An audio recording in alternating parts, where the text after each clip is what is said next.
So hey guys, what's up? If you're new to my channel, please have a look on my other videos.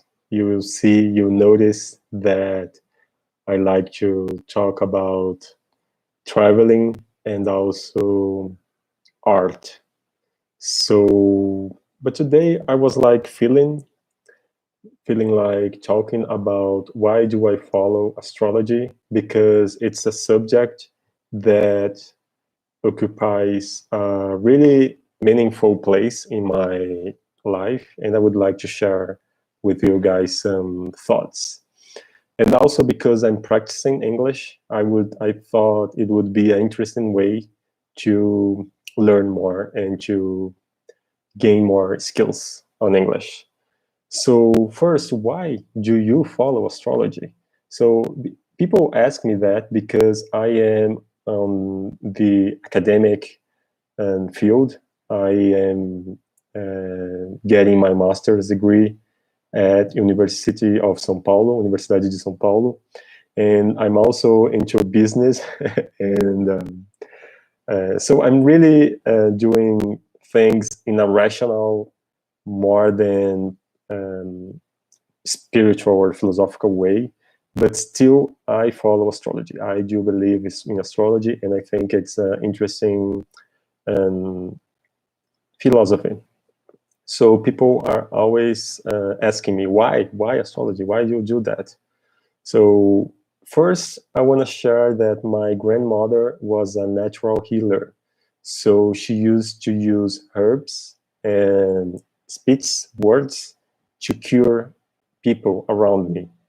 So I was always intrigued by the way she was working with those symbols of words and also the herbs to make people feel better. And it impressively worked, and people kept coming back to her, and she was always busy and helping other people to improve their health, mental health, spiritual health, relationships, and so on. So it was really interesting to me to see how she operated using those symbols. So even though I'm into science and I'm into rational thinking, I saw that science and rational thinking doesn't explain everything, and it won't help you, or it won't help us in every aspect of our lives. So I do believe in faith, and I do believe in spiritual powers.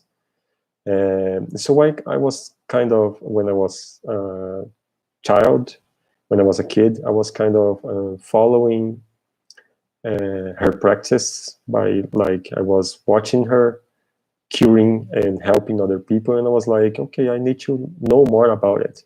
And she started to teach me how to read cards, because she always used the cards to tell the people's future or to help people.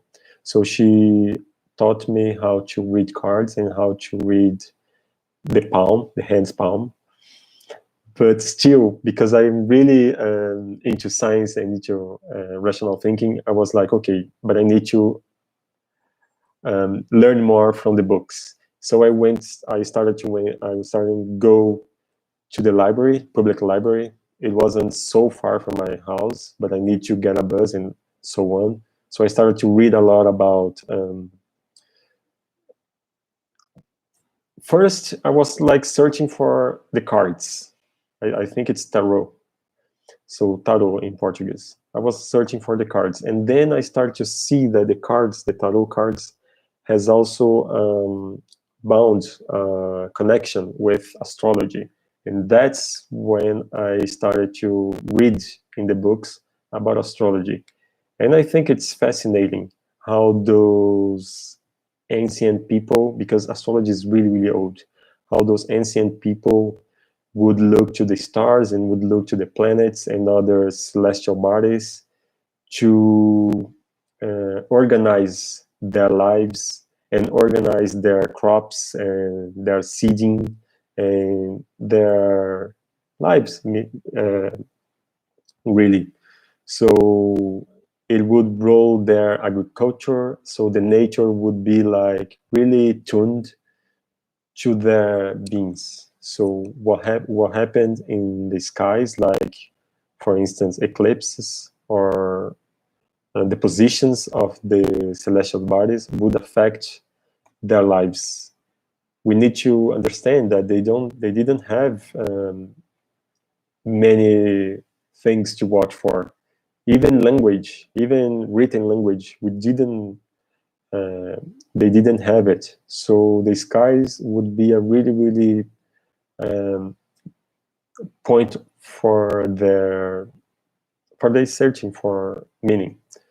So this was really interesting for me because it's a millennia story. It's a thousand and thousand of years of history. It's not something that, okay, I will do astrology now. No, it's something that ancient people would do like for thousands and thousands of years, and not only one tribe or one society. It was like Americas. It was on the Egypt. It was on Asia. It was everywhere. Astrology is spread around the globe.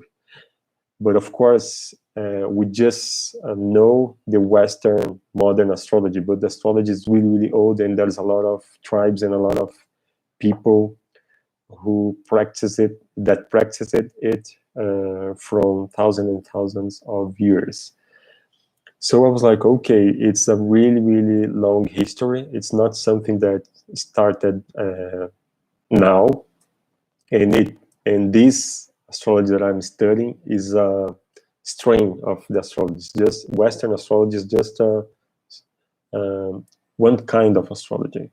So I was like, okay, there is a tradition here. There is actually a methodology. So it's not so all over the place. It has some structures. So I was like, okay, I think it's interesting thing. I think I can learn more about it, and I started to read my own birth chart. So what is a birth chart? You have a snapshot of the sky when you were born, and the birth chart is a snapshot of the sky when you were born. So I started to read that snapshot, that birth chart, and I was like, okay, I think I can learn more about me by paying a tribute, by um, understanding that astrology isn't something new, and if it helped some my ancestors, it can help me. I don't know, or it won't hurt me. So, and when I started to read those symbols, I was like really intrigued and by how they resonate with some parts of my life. And then, okay, now I understand me. Now I want to see how this operates on other people's life. And then I started to read the birth charts of my friends and close friends. And then I was like, okay, intrigued again by how it could resonate with their beings as well. So that's why I like astrology, because the symbols on this in the sky, which is nature, which not human-made bodies or structures, they are there for thousands and thousands of years. So these natural symbols, they can affect us. How the sun rises, how the moon is in the sky, how Mars and how Venus, just to mention those visible bodies. So how they are in the sky would, of course, affect our lives. And I was like, okay, I think I can get deeper in this study. So now I'm in this point of my life where I'm not following astrology in a professional manner, but I'm really taking it as a source for artistic because there is a lot of art involved in astrology reading. So I am looking to astrology in this artistic slash therapeutic approach, and I'm really satisfied by the effects and the results um, I'm winning with this practice. And I would like to take this opportunity to tell you that on Saturday, actually, we will have a new moon in Pisces, with with a water sign. So I hope you enjoy this opportunity as our ancestors would do, and try to think about what do you want for the next moon cycle, for the next days. So on Saturday, until Saturday, it's good to like letting go. Don't hold anything, just let everything go. Just clear the space for what can become, for what you can receive. And then on Saturday, when the moon is new, which means you won't be able to see the moon, it will be dark, it will be in the shadow of the it won't receive the sun of the light of the sun.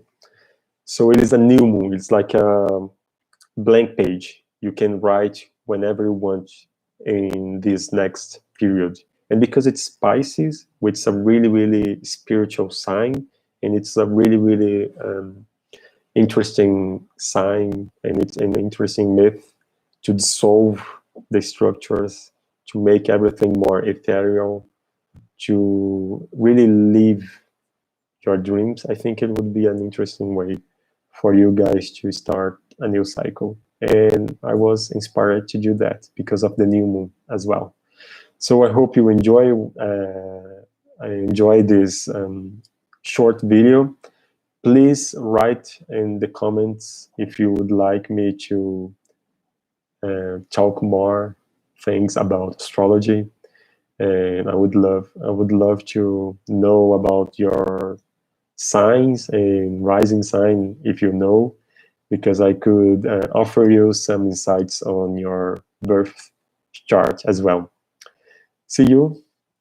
Enjoy the next days to letting everything go, and enjoy your new moon. Bye.